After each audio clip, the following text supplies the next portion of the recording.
When you are preparing for disasters or SHTF or whatever might be coming, one of the things you have to factor in is how are you going to cook food? You can have MREs and they're great for a while, but if you are going to last the long term, you need to know how to cook dry goods, dry beans, dry rice, dehydrated, etc., etc. How are you going to cook in an SHTF or disaster scenario? Well, today I'm going to give you a whole bunch of options, so let's get into it. Welcome back to the channel. My name is David, and today we are diving into all of the things, well, not all of them, but at least a lot of options on how you can be better prepared for a disaster scenario when it comes to cooking. Now, I'm not going to actually show you cooking because, well, I'm not very good at it. Actually, I'm okay at it. But we're really focusing on fuel. How are you going to actually have heat to cook with? There's a bunch of different options we're going to go over today, and hopefully it will prepare you and your family, whether it be a disaster of some kind, SHTF scenario, end of the world as we know it, whatever it is. I'm going to give you a bunch of options. And really when it comes down to it, it's all about building system upon system. What I mean by that is, yes, we have, like here, I have my stovetop. It is a propane stovetop. We have a propane tank outside, which I'm going to show you here in just a minute. And that's good, right? That's what I do every day. But I also have electricity, which this is wired in for electricity. So, okay, so there's electricity involved. So what happens when the electricity stops? Can I still use this? Well, the answer is yes. Well, what happens when my propane runs out? Well, then I've got a backup for that. Well, what about if that backup fails? Well, I have a backup for that. A lot of what we do in preparedness is trying to create a lot of redundant systems so that if one fails, we have options. And that's what we're going to be doing, is going through all the different options that I've put together for my family in hopes of giving you some ideas on things that you might do to be better prepared for your family. And if you end up enjoying this video, please smash that like button, subscribe to the channel if you haven't, for more practical preparedness tips, tricks, ideas, thoughts, whatever. Anyway, so here is a standard propane natural gas stove, whatever you want to call it. Many of you are hooked up to natural gas in your city. You have a pipe coming into your house, which is awesome. But what happens when that stops? Well, I'm actually out more in the country, so we actually have our own tank. And the tank we have is a 200-gallon tank. I'll show you in a minute. And that tank is wired into two things in our house. There's only two things that run off that propane tank. One is we have a fireplace over here, which burns off the gas. And then we have this. We have lived in this house now for just over a year, and we have used less than half of the propane tank. It's a 200-gallon tank. We've used about half of it. And that was a whole year of cooking. A little bit of fireplace. We don't use the fireplace too often, but a little bit of fireplace. Now, obviously, you want to be very careful, ration your fuel in a disaster scenario, particularly if it's a long-term grid down type situation. Tornado, hurricane, stuff like that. You need maybe a couple weeks in the worst cases before things start to come back to normal here in the United States. But you want to prepare for, particularly if you have a grid down situation, into the world as we know it, loss of societal control. You want to make things last as long as possible.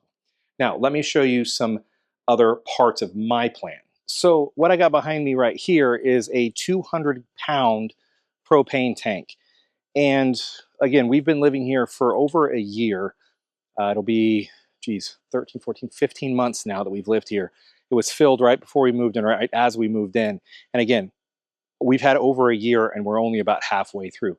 Now, your mileage may vary in your home depending on how fast you go through, but that's something you actually think about in a preparedness standpoint, is how often are you filling that propane tank, and how often or how long can you make that get by if you were to eliminate potentially unused things. For example, heating your home. Some of you may use propane to actually help heat your home when it gets really, really cold in your furnace, and that's cool. But just think about, okay, well, what if I shut that off? I can cook for a lot longer. Or maybe where I live is so cold, I'm going to rely on my tank to help heat my home, which is, again, part of what you have to figure out for you and your scenario wherever you live. Now, if you're in the city, that you might actually end up having, if the lines are undamaged, you might actually have propane or natural gas coming to your home for quite a while, which may be really nice. The problem is you don't know when that's actually going to turn off. So let's talk about some alternatives for best case scenario, right? Because we're going to talk about redundant layers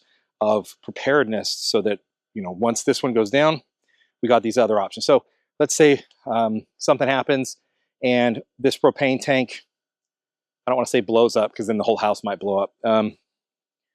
Somebody steals it. Let's just say somebody steals it, and they roll up and grab 200 pounds of propane and drive off with it. It's possible. So what would I do next? Let's go check out my backup. All right, what we have hidden back here is actually another propane tank. I got some gasoline and whatnot, and behind the golf clubs. But that is a 100-pound, 100 or 120 pound, I can't remember which, pound propane tank. Had it bought it at Home Depot. I think it was about 120 bucks, maybe 220 bucks. I can't remember. It's been a little while now. And then I took it to a local place and they filled it up for me. And well, that's my backup. Now the problem is that the nozzle that you have on this kind of tank, because this is a residential tank, you can't see it around here, but it's like a standard one you would have on a regular 20-pound propane tank. That kind of attachment, which is right up in here beneath this cap, but that attachment won't actually connect to the house. So there are adapters that you can get to do that, but it's a little trickier and you kind of have to know what you're doing. So the real reason I have this is to plug into a camp stove and or grill. I got both options. So let me show you some other things that you have that might be good options for you depending on where you live if you don't have the ability to store something like this. Apologies for the mess, but I'm about to have to put the cover back on the pool and winterize that. But anyway, behind this mess here, you can see a bunch of 20-pound propane tanks. So those 20-pound propane tanks give me another, so that's 80 plus the current one I am using on my grill over here. Apologies for the dirty grill, but yeah, it's just how it is. Anyway, plus the tank I'm currently using. Now, I truly do not recommend cooking on a Weber style grill in a SHTF type situation for a couple reasons. One is the smell. The smell of grilling meat is going to permeate your area. Your neighbors are going to smell it. Other people are going to smell it. Could draw some unwanted attention.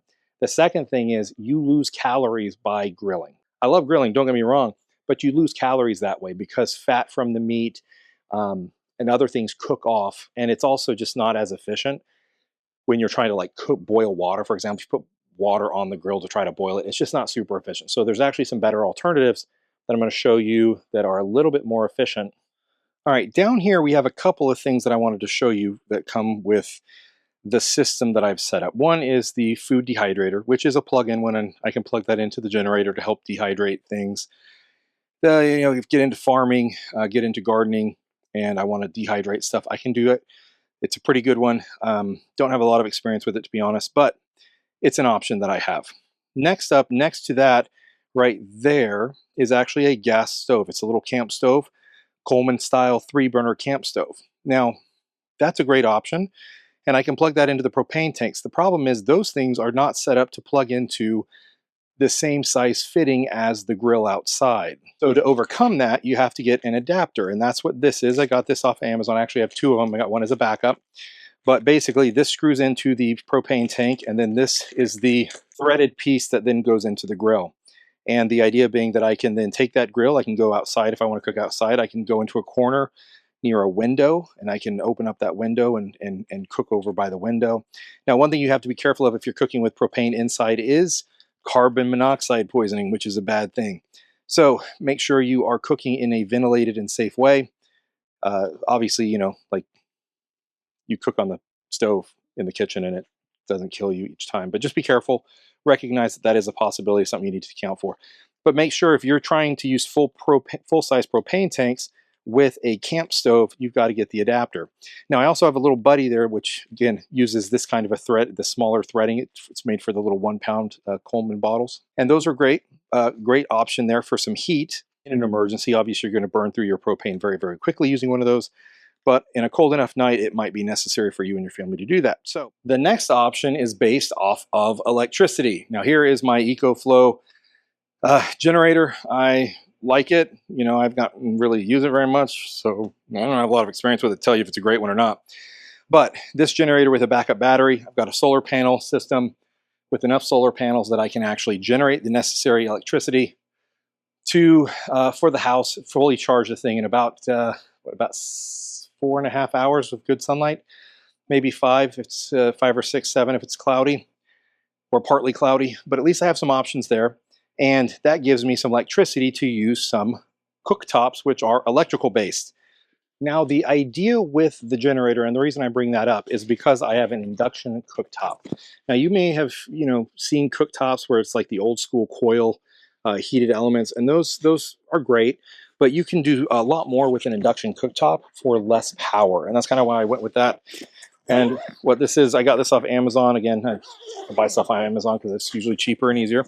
But this is an induction cooktop from New Wave, which I'll leave a link in the bottom below. This was about, I want to say it was about $100.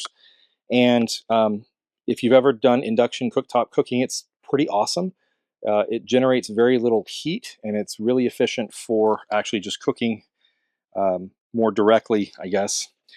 So I also have this handy dandy carrying thing, mostly just to protect it so it doesn't get damaged, because the chances of this thing getting dropped or bumped or something is relatively high. So I got the bag just to protect it.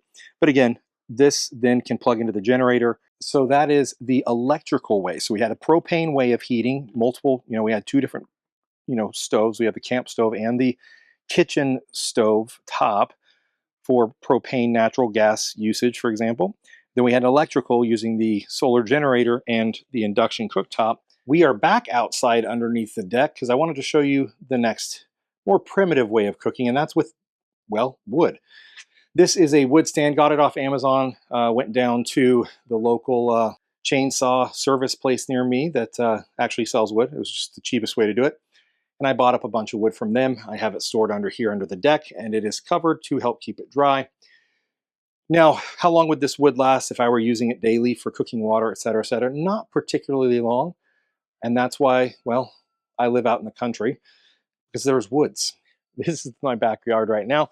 And you can see a shed back there, shed here, different purposes for the sheds, but we are surrounded by woods on three sides.